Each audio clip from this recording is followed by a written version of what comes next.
Hi friends, welcome to Ramnath கூரக்கடை kitchen. இன்றைக்கி நம்ம கிச்சனில் வரப்போகிற கிருஷ்ண ஜெயந்தி ஸ்பெஷல் அவல் பாயாசம் எப்படி செய்கிறதுன்னு தாங்க பார்க்க போகிறோம். இந்த அவல் பாயாசம் 10 நிமிஷத்தில் ரொம்ப குயிக்காக செஞ்சிடலாங்க. டேஸ்ட்டு ரொம்ப சூப்பராக இருக்கும்.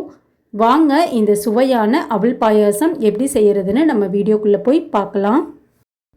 இந்த ரெசிபி செய்கிறதுக்கு முதல்ல வெல்லம் கரைச்சி எடுத்துக்கலாங்க. நான் 1 கப் அளவுக்கு வெல்லம் எடுத்திருக்கேங்க. உங்களுக்கு இனிப்பு கம்மியாக வேணும் அப்படின்னா நீங்கள் 3/4 கப் அளவுக்கு சேர்த்துக்கலாம். நான் இன்றைக்கி கொஞ்சம் ஸ்வீட்னஸ் அதிகமாக தான் சேர்த்து செய்கிறேன். அதனால் 1 கப் அளவுக்கு எடுத்திருக்கேங்க. 1 கப் அளவுக்கு வெல்லத்துக்கு 1/4 கப் அளவுக்கு தண்ணி சேர்த்துக்கோங்க.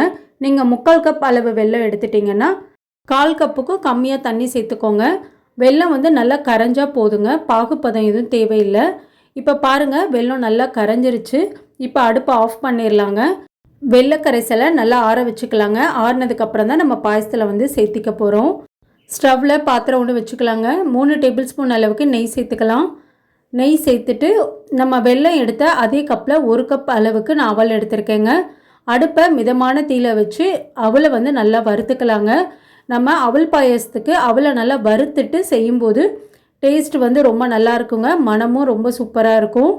இப்போ அவல் பாருங்கள், இந்தளவுக்கு நல்லா வறுபட்டுருச்சு. கருக விட்டுறக்கூடாதுங்க. மிதமான தீயிலையே வச்சு நல்லா பொன்னிறமாக வறுத்து எடுத்துக்கோங்க. இப்போ பாருங்கள், அவல் இந்தளவுக்கு நல்லா வறுபட்டுருச்சு. இப்போ இதை எடுத்து தனியாக ஒரு பிளேட்டில் வச்சுக்கலாங்க. ஸ்டவ்வில் கொஞ்சம் அடிகனமான பாத்திரம் ஒன்று வச்சுக்கலாங்க. 3/4 லிட்டர் அளவுக்கு நான் பால் சேர்க்குறேங்க. பேக்கெட் பால்னாலும் சேர்த்துக்கலாம், பசும்பால்னாலும் சேர்த்துக்கலாங்க. நான் இன்றைக்கி பேக்கெட் பால் தான் சேர்க்குறேன். பால் நல்லா கொதித்து வரட்டுங்க. அந்த நேரத்தில் நம்ம அவல் பாயாசத்துக்கு டேஸ்ட்டு தரக்கூடிய 2 இன்க்ரீடியன்ட்ஸ் என்னென்னு பார்த்துடலாங்க. நான் பாதாமும் கேஷ்யூ நட்ஸும் ஊற வச்சுருக்கேங்க. உங்கள்கிட்ட பாதாம் இல்லைன்னா நீங்கள் கேஷ்யூ நட்ஸ் கூட ஊற வச்சு அரைச்சி சேர்த்துக்கலாம். அதுவும் டேஸ்ட்டு நல்லாயிருக்குங்க. நான் ஒரு 1 ஹவருக்கு முன்னாடியே சுடு தண்ணியில் ஊற வச்சுருக்கேங்க. பாதாமை தோல் எடுத்துகிட்டு ஊற வச்சுருக்கேன். ஒரு 10 அளவுக்கு பாதாம் எடுத்திருக்கேங்க. ஒரு 10 அளவுக்கு கேஷ்யூ நட்ஸ் எடுத்திருக்கேன். இப்போ ஊற வச்சுருக்க பாதாமை சின்ன ஜாரில் சேர்த்துக்கலாங்க. சேர்த்துட்டு கொஞ்சமாக தண்ணி சேர்த்து நல்லா மைய அரைச்சி எடுத்துக்கலாங்க. பாருங்கள், இந்த அளவுக்கு அரைச்சி எடுத்துட்டேன். இப்போ ஜாரில் கொஞ்சமாக தண்ணி சேர்த்து அலசிட்டு அதையும் நம்ம அரைச்ச பாதாம் கேஷ்யூ நட்ஸ் பேஸ்ட்டோடு சேர்த்துக்கலாங்க. இப்போ பால் நல்லா கொதிச்சிட்ருக்குங்க. ஒரு 5 நிமிஷம் ஆச்சு. நல்லா பால் கொதிச்சிட்ருக்கு. இப்போ ஆடையோடு சேர்த்து நல்லா ஒரு தடவை கரண்டியில் கலந்து விட்டுக்கலாங்க. இப்போ நம்ம அரைச்சி வச்சுருக்க பாதாம் முந்திரி பேஸ்ட்டையும் சேர்த்துட்டு ஒரு 4லேருந்து 5 நிமிஷம் போல் நல்லா கொதிக்க விட்டுடலாங்க. அதோட பச்சை வாசனையெல்லாம் நல்லா போகட்டும். பால் பாருங்கள், ஒரு 5 நிமிஷமாக நல்லா கொதிச்சிட்ருக்குங்க.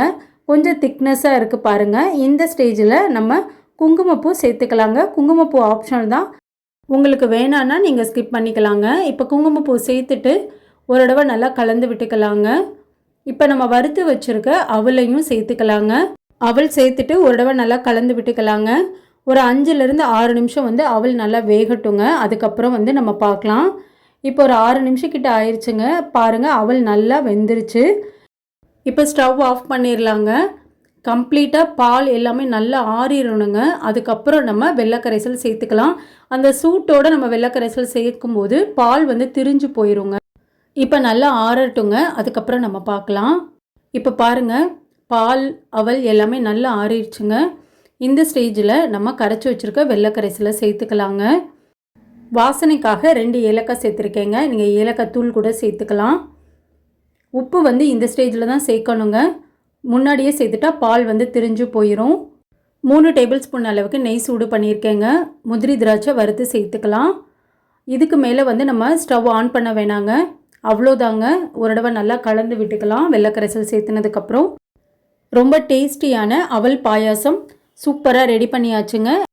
உங்களுக்கு ஸ்வீட் சாப்பிட்ணுன்னு தோணுச்சுன்னா கூட இந்த மாதிரி அவல் பாயாசம் செஞ்சு சாப்பிட்லாங்க. எப்பவும் ஒரே மாதிரியான பால் பாயாசம் செய்யாமல் இந்த மாதிரி செஞ்சிங்கன்னா கொஞ்சம் டிஃப்ரெண்ட்டாகவும் இருக்கும். எல்லோரும் ரொம்ப விரும்பியும் சாப்பிடுவாங்க. கண்டிப்பாக நீங்களும் இதே அளவுகளோடு உங்கள் வீட்டில் செஞ்சு பாருங்கள். செஞ்சு பார்த்துட்டு எப்படி இருந்ததுன்னு உங்கள் கமெண்ட்ஸை எனக்கு சொல்லுங்கள்.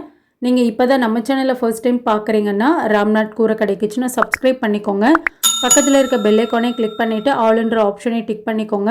அப்போ தான் நான் போடுற புத்தம் புது ரெசிபீஸ் நோட்டிஃபிகேஷனில் உங்களுக்கு உடனுக்குடனே வரும்.